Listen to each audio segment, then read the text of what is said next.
एक बार फिर से आप सबको जय जय सीताराम। आज एक बड़ी गंभीर बात है जो हम आप सबके बीच में शेयर करना चाहते हैं। क्या है कि हमारे शरीर में अगर कोई भी बीमारी है तो उसको तुरंत हमें क्या करना चाहिए, इलाज करवाना चाहिए, उसका डॉक्टर से संपर्क करना चाहिए। कोई भी डॉक्टर, चाहे वो होम्योपैथिक डॉक्टर हो, आयुर्वेद डॉक्टर हो, नाड़ी वैद्य हो, एलोपैथिक डॉक्टर हो, किसी न किसी के संपर्क में अवश्य जाना चाहिए। अभी एक जीता जाता उदाहरण है, छोटा सा। हमारे एक प्रिय मित्र थे, अभी नहीं रहे, कल रात में ही उनका स्वर्गवास हो गया और छोटी सी लापरवाही में हुआ। हालांकि हर इंसान का अपना समय वक्त पूरा है, जब वक्त आ जाता है तभी वो शरीर छोड़ता है, लेकिन हर इंसान अपनी एक उम्र लेके आता है और उम्र के पहले चला जाए तो दुख होता है। और अभी हमको लगता है ज़्यादा उम्र नहीं रही, 40 से 45 साल रही। तो मेरा निवेदन ये है कि अगर किसी भी प्रकार की शारीरिक तकलीफ़ आपके अंदर बनती है, मान लीजिए आपको बुखार, सर्दी, खांसी भी अगर शुरू होती है तो उसको सरलता से ना लें। क्या है कि पहले जो पुराने ज़माने में लोगों को सर्दी खांसी हुआ करती थी, बुखार आती थी, वो एक अलग चीज़ थी।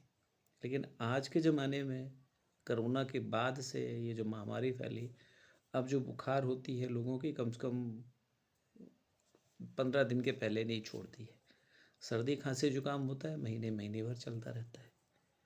और ये केवल बड़ों के साथ नहीं है, बच्चों में भी है, बड़ों में भी है, सब में भी है। और कब वो बीमारी आपका बड़ा रूप ले लेगी, इसको कहना बड़ा मुश्किल है।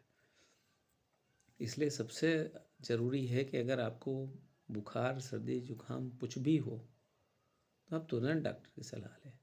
और ये जो महाशय जी इस दुनिया में नहीं रहे, इन्होंने यही गलती की।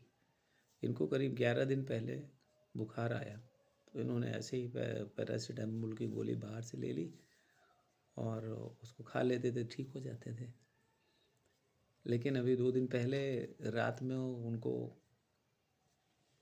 क्या हुआ, ब्रेन हेमरेज हो गया, क्या हुआ, अनकॉन्शियस हो गए। ले जाके भर्ती किया गया। जब भर्ती किया गया तो डॉक्टर ने कहा कि क्रिटिकल कंडीशन पे है। क्रिटिकल स्थिति में होने के बाद डॉक्टर ने वो नॉर्मल हो ही नहीं पाए कि डॉक्टर उनको प्रॉपर डायग्नोज कर सके कि कहाँ क्या क्या दिक्कतें हैं।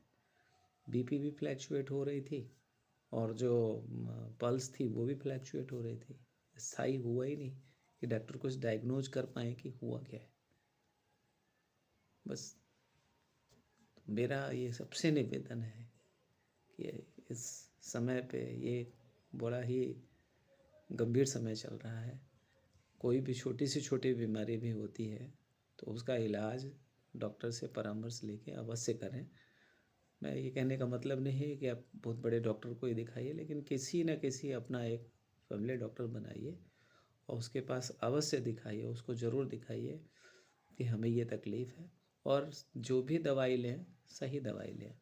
क्या होता है, हम लोग ज़्यादातर सोचते हैं डॉक्टरों के पास जाके कि इस डॉक्टर ने हमको ये जांच लिख दी, वो जांच लिख दी और उसने हमको एक्सरे के लिए बोल दिया और हमको उसने बोल दिया कि आप जाके ब्लड जांच करवाओ। वो गलत नहीं बोलते, उसको गलत मत लीजिए।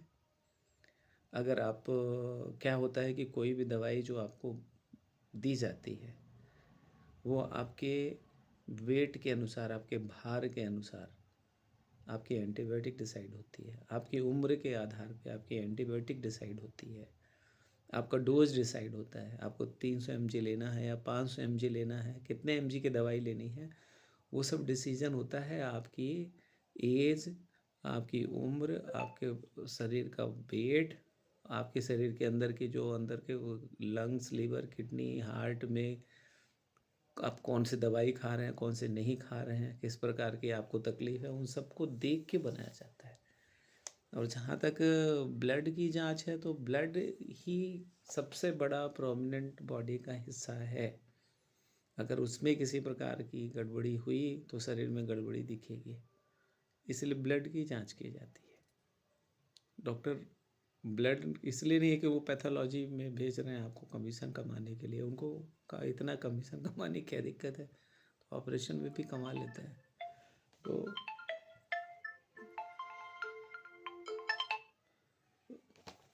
सॉरी, इस तरह से मेरा कहने का मतलब है कि आप जो भी दवाई देते हैं, आपने देखा होगा कि या उन्होंने पैरासीटामोल ले लिया प्लेन, है ना, साथ में कोई जो एक कंपोजिशन बनता है, एक प्रॉपर कॉम्बिनेशन होना चाहिए, एक एंटीबायोटिक साथ एक मल्टीविटामिन्स, और साथ में मल्टीविटामिन्स अति आवश्यक होता है। जिस मल्टीविटामिन को लोग सोचते हैं हमारे बॉडी में तो कुछ ऐसा कम नहीं है, हमको मल्टीविटामिन क्यों दे रहे हैं।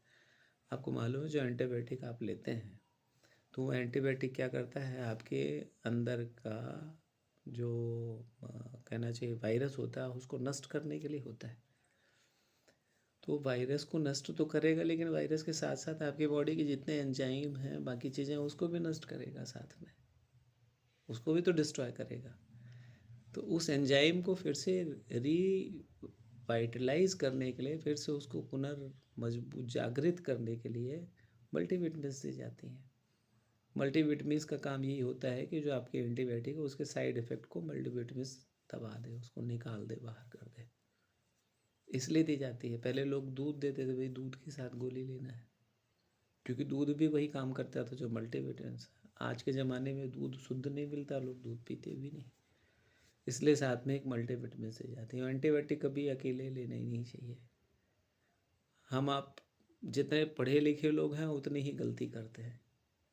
एक बार अनपढ़ जो होता है वो इतनी गलती नहीं करता, लेकिन पढ़े लिखे लोग सबसे ज़्यादा गलती करते हैं, क्योंकि उनको लगता है हम सब जानते हैं, चलो यहीं से उठा लेते हैं, दुकान शॉप से ले लेते हैं और दवाई दे देते हैं, क्या ज़रूरत है डॉक्टर के पास जाने की।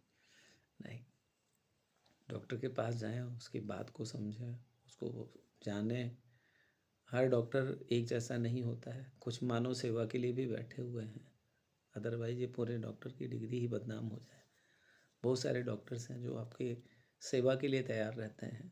वो बात अलग है कि वो नाराज़ हो जाते हैं, क्योंकि वो हज़ारों मरीजों को रोज़ देखते हैं।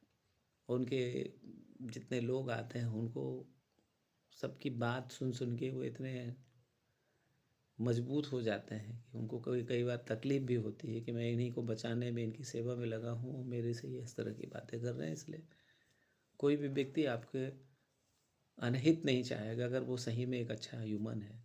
डॉक्टर भी एक अच्छे इंसान हैं और वो आपके हित की बात करते हैं, और हर व्यक्ति आज के ज़माने में सम्मान चाहता है, चाहे वो डॉक्टर हो, नर्स हो, या कोई भी हो।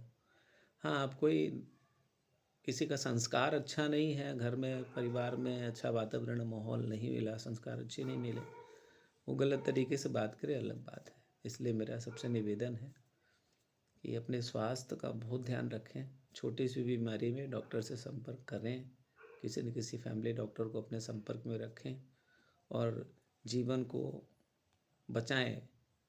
हमेशा लापरवाही शरीर के साथ बिल्कुल ना करें। सभी को जय जय सीताराम, और सबके स्वास्थ्य के लिए बहुत बहुत शुभकामनाएं। भगवान ईश्वर आपको अच्छा स्वास्थ्य दे, अच्छा लाभ दे। जय हिंद, जय भारत।